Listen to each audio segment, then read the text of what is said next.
देखो यार, अगर आप भी मेरी तरह हो ना, जिसको कुछ याद नहीं रहता, मेमोराइज करने में बहुत दिक्कत होती है, रिवाइज करने में बहुत दिक्कत होती है, और आपने अगर कोई प्रोफेशनल कोर्स सिलेक्ट कर लिया है, चाहे वो सीएस हो, सीए हो, सीएमए हो, तो बड़ी दिक्कत की बात है। बट स्ट्रेस मत लीजिए, स्ट्रेस्ड आउट मत होइए, बिकॉज आज मैं आपको रिवीजन टेक्निक्स के बारे में बताने वाली हूँ, जो मैंने यूज करे थे एंड जिसकी वजह से मुझे ऑल इंडिया रैंक आई थी।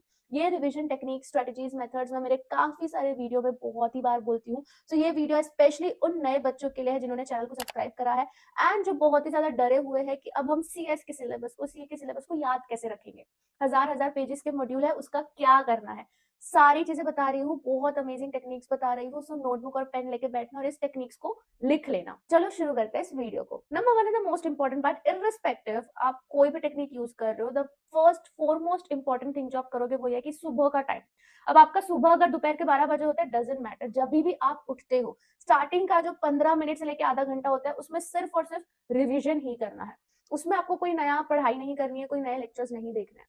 जो सुबह का टाइम होता है, first thing in the morning, मतलब आफ्टर फ्रेश जब आप होते हो सब, उसके बाद आपको रिवाइज करना है। जब भी कोई नई चीज पढ़ने जाओगे, उसके पहले दिन में रिवाइज होना चाहिए। ये कितने लोग करते हैं, मुझे कमेंट सेक्शन में बता देना कि कितने लोग ये चीज करते हैं कि सबसे पहले कुछ नया पढ़ने से पहले पूरे दिन में वो लोग पहले रिवाइज करते हैं। If you are doing it, you are on the right track. क्यों, ये भी बताती हूँ। अगर आप दिन की शुरुआत रिवीजन से करते हो तो नंबर वन, आपका फ्लो बैठ जाता है, उसमें कोई ज्यादा ब्रेन एक्टिविटी नहीं लगती है। जो आपने कल पढ़ा है उसी को रिवाइज करना है, तो आप अंदर से काफी ज्यादा कॉन्फिडेंट भी फील करते हो कि यार ठीक है, पढ़ाई का फ्लो बैठ गया। सेकंड चीज, आपको पूरे दिन में ना कुछ नर्वसनेस नहीं होगी कि यार मैंने रिवाइज नहीं किया, अब मैं क्या करूं, मैं भूल गया। तो ये सबसे पहला पार्ट है।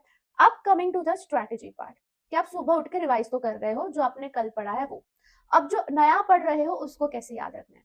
And number one and the most favourite strategy जो मेरी है, जिसको मैं बोलती हूँ एक्टिव रिकॉलिंग। अब ये कौन सी स्ट्रैटेजी है? ये स्ट्रैटेजी है उन बच्चों के लिए जो अभी पहली बार अटेम्प्ट दे रहे हैं, ठीक है, या फिर जो पहली बार कुछ नया कॉन्सेप्ट पढ़ेंगे, उन्हीं के लिए ये स्ट्रैटेजी है। उसमें क्या होता है कि सपोज आपने कोई लेक्चर देखा, पहली बार कोई कॉन्सेप्ट पढ़ा, अब जैसे ही वो कॉन्सेप्ट आप पढ़ लेते हो, उसके 24 आवर्स के अंदर अंदर आपको क्या करना है, एक्टिव रिकॉलिंग का मेथड यूज करना है। दैट मीन्स कि आप वो लेक्चर देख लोगे, उसके बाद अपने साथ अकेले बैठोगे जहाँ पे ज्यादा आवाज नहीं है, आप खुद हो, अपनी आंखें बंद करोगे और खुद से ही रिवाइज करने की, रिकॉल करने की कोशिश करोगे कि आज सर ने या फिर मैम ने कहाँ से पढ़ाया था, शुरुआत कहाँ से हुई थी, कौन से कॉन्सेप्ट से मैम ने स्टार्ट करा था, कौन से केस स्टडीज के बारे में बताया था, फिर क्या क्या हुआ था। इसको रिकॉलिंग बोलते हैं। ये आपके ब्रेन मसल्स को काफी ज्यादा एक्टिव करवाता है ना। हम अपने फिजिकल बॉडी की तो एक्सरसाइज कर लेते हैं, ब्रेन का क्या, उसका भी तो एक्सरसाइज करना, तब जाके चीजें याद रहेगी। तो ये एक टाइप का ब्रेन मसल एक्सरसाइज भी है। एंड सेकंड, इससे बहुत ही अमेजिंग रिजल्ट्स आपको दिखेंगे। आप अगर एक्टिव रिकॉलिंग कर लोगे ना, वो कॉन्सेप्ट आप सालों सालों तक नहीं भूल पाओगे, वो आपके दिमाग में इम्प्रिंट हो गया है। 24 घंटे के अंदर अगर आप एक्टिव रिकॉलिंग करते हो, वो आपके लॉन्ग टर्म रिटेंशन मेमोरी में चला जाता है। तो नंबर वन इज दिस, कि आपको एक्टिव रिकॉलिंग का मेथड यूज करना ना। यहाँ पे जो बच्चे कंफ्यूज है ना कि मैम कौन सा लेक्चर देखे, कहाँ पे क्लासेस जाए, उनके लिए मैं एक रिकमेंडेशन देना चाहती हूँ। बिकॉज आप बोल तो रहे हो कि हाँ मैम एक्टिव रिकॉलिंग करेंगे, बट कौन सा लेक्चर देख के करेंगे। तो ऑब्वियसली अपने कोचिंग का जो लेक्चर देख रहे हो, और किसी की कोचिंग अगर सिलेक्ट नहीं हुई है तो पीडब्ल्यू कोचिंग आप सिलेक्ट कर सकते हो। बिकॉज गाइस पीडब्ल्यू में सीएस वाला गुरु पूर्णिमा ऑफर लेकर आया है। एंड गाइस मैं आपको सारे ऑफर्स बताती हूँ, देखो, ताकि आप अच्छे डिस्काउंटेड प्राइस में अपनी कोचिंग को सिलेक्ट कर सको। And not only about price, but PW काफी ज्यादा क्वालिटेटिव सीएस की पढ़ाई करवाता है। बिकॉज इसमें काफी सारे ऑल इंडिया रैंकर्स निकले, चाहे आप सीएस ईटी के ले लो, चाहे आप सीएस एग्जीक्यूटिव के ले लो। दिस शोज के लोग पढ़ाई बहुत अच्छा करवाते हैं, बहुत रीजनेबल प्राइस में करवाते हैं। लाइव रिकॉर्डेड बैचेस सारा यहाँ पे मिल जाता है, डीपीपीज मिल जाती है आपको, चैप्टर वाइज पीवाईक्यू सॉल्व करवाए जाते हैं। एंड अगर आप इनका प्रो फीचर लेते हो ना, तो आपको पूरा खजाना मिल जाता है अपकमिंग बैचेस का, फास्ट ट्रैक बैचेस का, हार्ड कॉपी बुक्स मिल जाती है and what not. Plus Guru Purnima offer में आपको इतना ज्यादा डिस्काउंट मिल रहा है।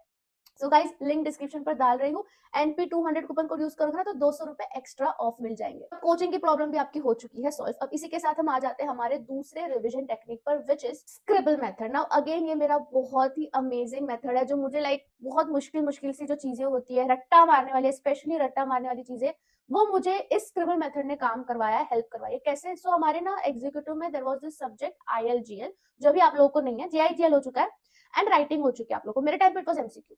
एंड ILGL में काफी सारी चीजें रट्टा मारने वाली थी। एंड मेरा रट्टा मारने का पावर बहुत खराब है, तो मुझे चीजें बोलो समझ लो, मैं समझ लूंगी, बट याद मेमोराइज नहीं कर पाओगे। एंड मैं इस सब्जेक्ट से बहुत डरती थी, ILGL से, भले ये सबसे इजी सब्जेक्ट हुआ करता था। एंड मैंने इसको एंड तक पोस्टपोन करा। एंड जब सेल्फ स्टडी की बारी है, लास्ट के 2 महीने बचे थे, तब मुझे ऐसा हुआ कि यार अब ये सब्जेक्ट उठाना पड़ेगा, वरना इसमें फेल हो जाओगी, इस सब्जेक्ट में फेल हो जाओगी तो क्या नाक रहेगी मेरी, इतना इजी सब्जेक्ट है, बट मुझे टफ लग रहा है। तब मैंने स्क्रिबल मेथड यूज किया था। अब इसमें क्या होता है कि जैसे ही मैं कोई एक चैप्टर ILGL का पढ़ लेती थी, जैसे ही ऑन द स्पॉट मेरा चैप्टर पढ़कर हुआ, मैं उठती नहीं थी अपनी जगह से। उसका अगर आप मॉड्यूल देखोगे ना, पेजेस दिए रहते हैं, हर एक चैप्टर के बाद ब्लैंक पेजेस दिए रहते हैं। उस ब्लैंक पेजेस में मैं क्विकली स्क्रिबल करती थी। जो भी लिमिट्स होते थे, जो भी इंपॉर्टेंट केस स्टडीज होते थे, जो भी इंपॉर्टेंट वर्डिंग्स होते थे, वो मैं तुरंत स्क्रिबल कर लेती थी। इंपॉर्टेंट पैराग्राफ्स, कुछ भी चीजें जो मुझे याद आ रही है, मैं सब स्क्रिबल कर लेती थी। एंड जब मैं दूसरी बार उस चैप्टर को रिवाइज करने बैठूं, मैं मेरा स्क्रिबल वाला पार्ट देख लेती थी, हो गया चैप्टर रिवाइज। मिनटों में चैप्टर रिवाइज हो जाता था और सारी चीजें बहुत अच्छे से भी याद रहती थी। तो जिसको रट्टा मारना मुश्किल लगता है, स्क्रिबल मेथड यूज करो। पहले चैप्टर को अच्छे से पढ़ो, फिर इंस्टेंटली स्क्रिबल कर लो। आपको नोट्स बनाने की भी जरूरत नहीं पड़ेगी, और scribbling is your note.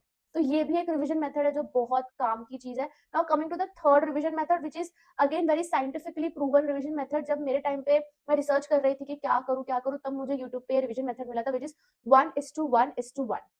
Now बहुत अमेजिंग है। ये उन बच्चों के लिए जो डर जाते कि यार मैं एक चैप्टर अभी रिवाइज करूं, फिर आगे जाके भूल जाऊंगा तो क्या। तो आपको क्या करना है, एक नोटबुक मेंटेन करके चलिए, ठीक है। अब उस नोटबुक होना चाहिए डेटेड, हर एक डेट होनी चाहिए वो नोटबुक में। अब सपोज आज है 1 जुलाई सपोज, और आपने आज 2-3 कॉन्सेप्ट पढ़े, तो अब आपने जो भी कॉन्सेप्ट पढ़ा वो 1 डे बाद, यानी कि 2 जुलाई के पेज में जाके लिख दो कि आपने ये कॉन्सेप्ट पढ़ा है। 1 वीक की बाद, यानी कि 7 जुलाई पे जाके लिख दो कि ये कॉन्सेप्ट पढ़ा है। एंड 1 मंथ बाद, यानी कि 1 अगस्त में जाके लिख लो कि ये कॉन्सेप्ट पढ़ा है। एंड हर सुबह उठते टाइम, जो मैंने आपको बोला था स्टार्टिंग का 15 से 30 मिनट आपको डेडिकेट करना है, तब मैं ये करती थी कि मेरी डायरी ओपन करती थी, आज का दिन सपोज 1 अगस्त है, मैं देखती थी क्या क्या चीजें रिवाइज करनी है, एंड फिर वो चीजें रिवाइज होती थी। तो दिस इज 1:1:1, 1 डे बाद, 1 वीक बाद, एंड 1 मंथ बाद। एंड ओ माई गॉड, आप भूलोगे ही नहीं। आप कैसे भूलोगे बताओ, आप एक ही महीने में 3 बार रिवाइज कर रहे हो उसको। एंड इसके लिए एक डेटेड नोटबुक की जरूरत है। अगर आपके नोटबुक में डेट नहीं है तो खुद मैनुअली लिखो, हर एक पेज पे डेट। अमेजिंग स्ट्रेटेजी है, you will thank me later, इसको यूज करना, ठीक है। Now coming to the next revision strategy, which is mind mapping. तो माइंड मैपिंग मैंने मेरे काफी सारे वीडियोस में सिखाया भी है कैसे बनाते हैं। आप प्लीज मेरे यूट्यूब चैनल पे सर्च करो how to create mind maps. Live mind map मैंने आपके सामने बना के दिखाया है। Now mind mapping is for complex concept, या फिर बहुत बड़े चैप्टर, उसके लिए आप यूज कर सकते हो कि बीच में एक छोटा सा सर्कल बनाते हो, चैप्टर का नाम लिखते हो, कोई कॉन्सेप्ट भी याद करना है तो कॉन्सेप्ट का नाम लिखते हो, उसके ब्रांचेस निकालते हो, एंड ब्रांचेस के अंदर ब्रांचेस निकलते हैं। तो this is how you create mind map. And मैं आपको यहाँ पे थोड़े बहुत फोटोज दिखा देती हूँ। इस तरीके से माइंड मैप बनता है। एंड इसको बनाने में बेशक थोड़ा सा टाइम जाता है, बट एक बार बन गया सॉर्टेड, फिर आप सॉर्टेड हो, फिर आपको कभी उसके नोट्स बनाने की जरूरत नहीं पड़ने वाली है। अगेन अब हम दूसरे रिवीजन स्ट्रेटजी पे आ जाते हैं, which is index mapping. Now this is specially for CS students, because आप अपने मॉड्यूल के इंडेक्स देखो कितने डिटेल्ड है, उसका इस्तेमाल करो। ये मुझे मेरे क्लासेस में प्रोफेसर ने बताया था और मैंने फुल यूज किया था, स्पेशली कॉन्ट्रैक्ट एक्ट, सब इतने बड़े बड़े कॉन्ट्रैक्ट लॉ था यार। तो उसमें इंडेक्स में हर एक पैराग्राफ का ना एक इंडेक्स का नाम दिया है। आपके इंडेक्स में उस पैराग्राफ का नाम दिया है, तो उसके आगे शॉर्ट में लिखा करो कि उसका मतलब क्या होता है। चलो तो स्टिकी नोट्स यूज करो, मैं इंडेक्स मैपिंग का भी फोटो यहाँ पे डाल देती हूँ।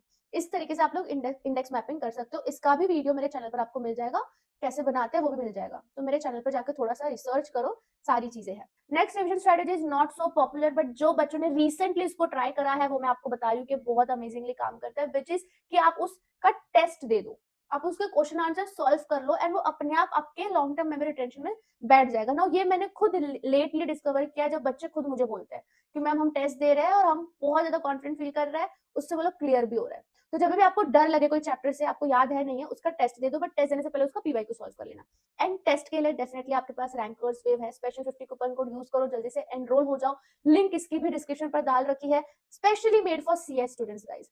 यहाँ पे आप खुद बच्चों के रिव्यूज देखो, कितने ज्यादा खुश है बच्चे रैंकर्स से। तो ये भी बहुत बढ़िया है, इसमें आपको कुछ नहीं करना है, इसमें बस आपको टेस्ट देना है, एंड आपका अपने आप रिवीजन होता जाएगा। एंड मैं तो बोले काफी ओल्ड स्कूल मेथड भी है, क्योंकि हम स्कूल में रहते हैं या कॉलेज में रहते हैं, टेस्ट हमेशा होता है, यूनिट वाइज टेस्ट ले लो, सेमेस्टर टेस्ट ले लो।